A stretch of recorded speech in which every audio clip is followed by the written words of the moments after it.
In India, we have this beautiful slogan, which is unity in diversity. And actually, we are a huge country. So we're the seventh largest country in the world when it comes to landmass. People talk about India. Perhaps a decent analogy would be to kind of think of India almost like the EU. We've got 28 states and 7 union territories. So each of these is almost like a country within itself. You've got huge differences between the north and the south, and equally between east and west. You have amongst the world's richest people, but we've also got amongst the world's poorest people. Like India is such a land of contrast, so you have the very liberal, you have the traditional, you have people that are very westernized, and you have people that are sort of very Indian. We have our fair share of problems. But what we do have is necessity being the mother of invention. We have a huge drive around ingenuity. So we're essentially ingenious as a people.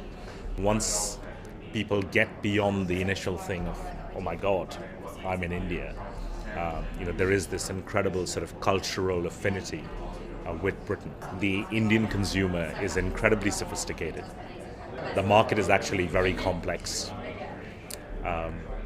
Some basic rules, such as economies of scale, don't necessarily apply to India. It's really important, particularly that you understand the consumer and the environment that the consumer is in, and create something, a product, a service, whatever it is, that deeply connects with those needs and wants. If you already have a product or service, then tailor it to the Indian context.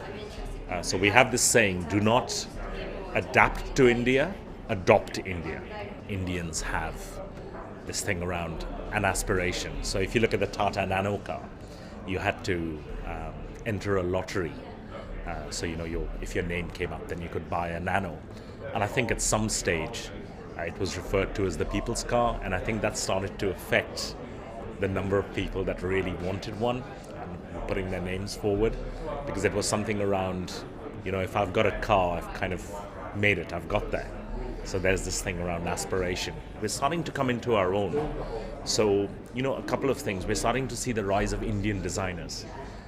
In the old days, one would always go for perhaps an Italian or a French designer. Now we're starting to see Indian designers outshine those from the West.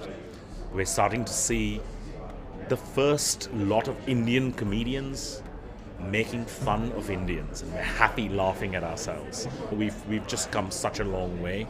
There was this, we started to hear of India being this emerging power, and to be there and to kind of experience it all whilst it's all going on around you. It's just amazing.